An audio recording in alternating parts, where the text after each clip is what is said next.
Good morning and welcome to this morning's reflection. We begin today by reading from the book of Mark, chapter 14 and verses 32 to 42. They came to a small estate called Gethsemane, and Jesus said to his disciples, "Stay here while I pray." Then he took Peter, James, and John with him. And a sudden fear came over him and great distress. And he said to them, "My soul is sorrowful to the point of death. Wait here and keep awake." And going on a little farther, he threw himself on the ground and prayed that if it were possible, this hour might pass him by. "Abba," he said, "everything is possible for you. Take this cup from me, but let it be as you, not I, would have it."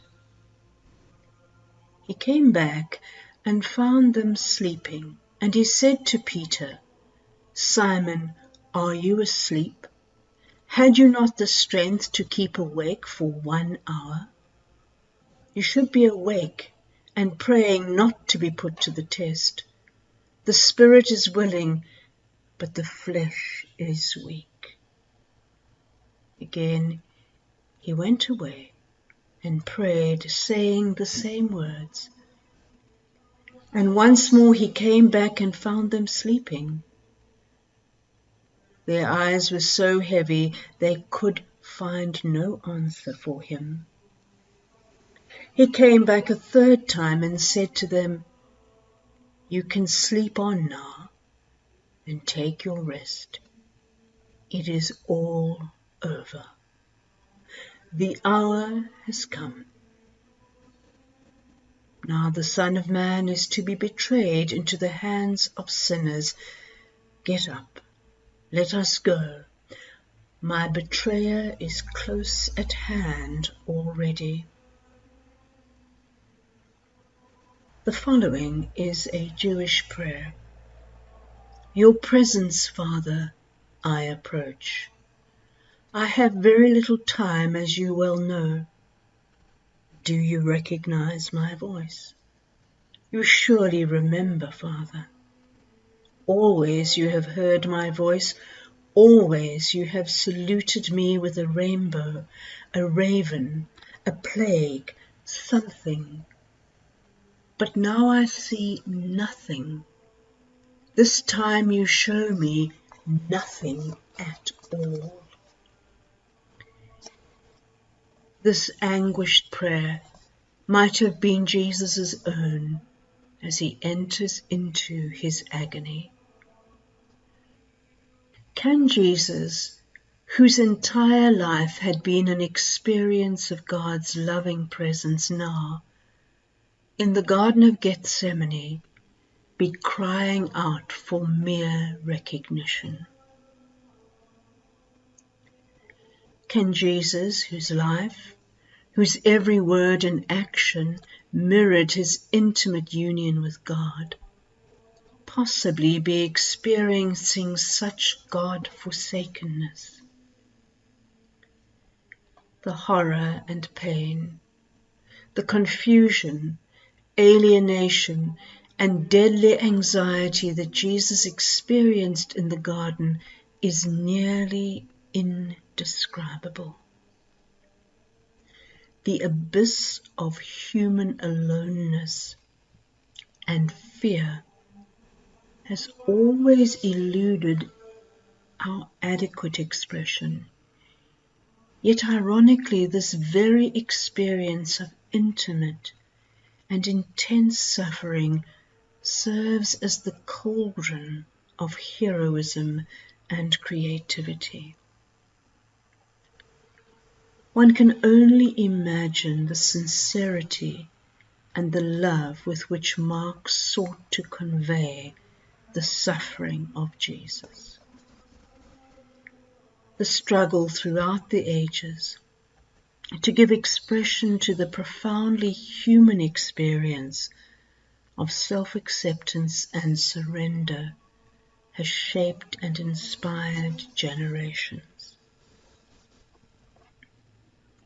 The prayer that is forming in the heart of Christ as he descends from the upper room and passes through the city gate to the garden is the prayer of one who has been thrust down into nothingness, into the bleakness of this void. Jesus must grapple with the ultimate meaning of life. In facing death, Jesus encounters the finality of life's distortion, sin, the alienation from God. His boundless love for humankind and his solidarity with all creation makes Jesus totally open and vulnerable. And this very openness of loving exposes him to the crushing weight of sin.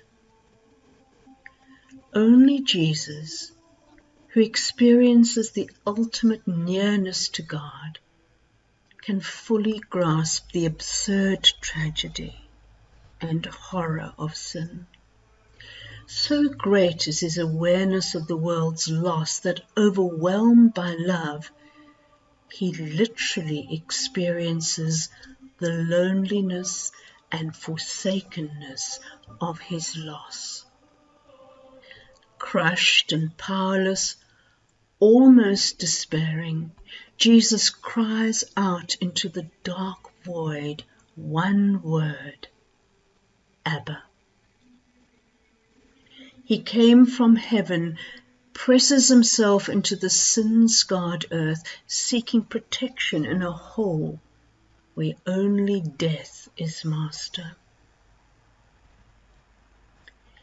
Abba, the primal cry resounding against the impenetrable darkness of sin. Abba, the unanswerable plea for mercy and relief. Abba, the last desperate cry that precedes capitulation of total weakness, making way for God's grace and surrender. The surrender of Jesus to God stands in sharp contrast to the response of the disciples. He dares to enter the darkness, and they sleep through the night. Yet his acceptance reconciles their denials. Through Jesus' total surrender, God's plan for Jesus is brought to fulfillment. The absolute emptiness of Jesus invites the absolute gift of God's grace. Nothing changes.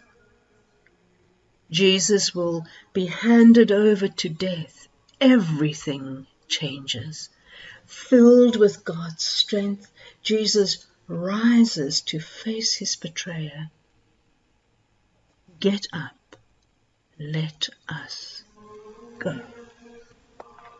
In the company of Jesus, we leave the room of the supper, and slowly we descend the steps and walk through the city. Take time now to walk beside Jesus as he makes his entry through the gate into the garden.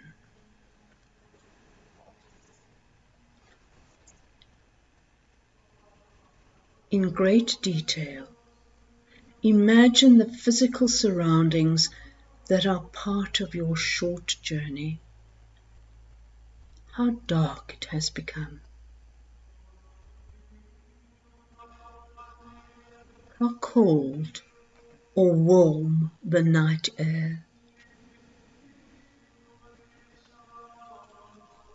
The winding path,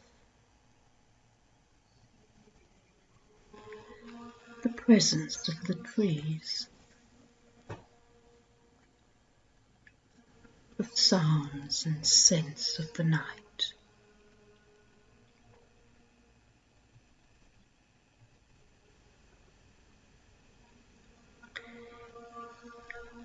Take particular notice of Jesus, of his facial expression and posture. Note what they reveal about his inner world.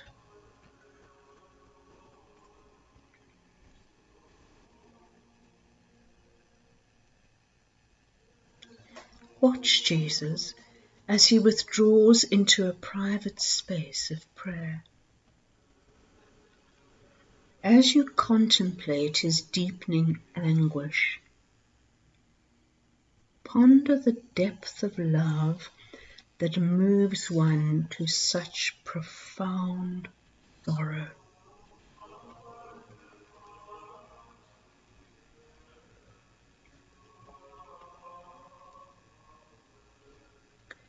Consider what it would be like and how you would respond if someone you loved were to be condemned for a serious crime. Perhaps a friend. Perhaps your husband or your wife. Perhaps your child.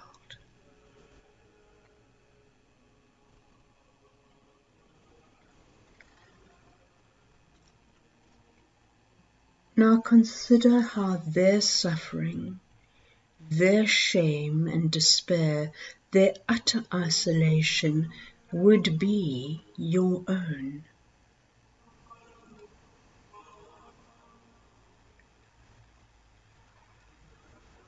Consider how overwhelmingly poignant your pain would be, and how helpless you would feel, and how desperate your prayer.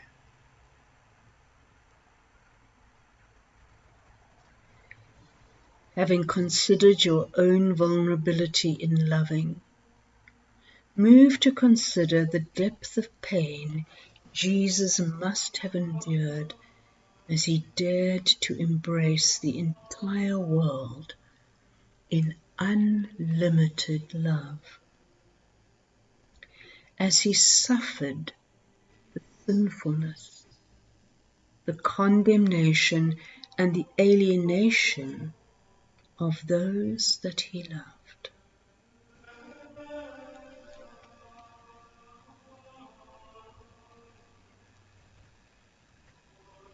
Take time now to speak with Jesus, sharing with him how your own human experience of loving gives you a glimpse into his deep compassion. Speak to him of your deep gratitude for his loving you, for his loving your loved ones and the entire world with such a total, self-giving love.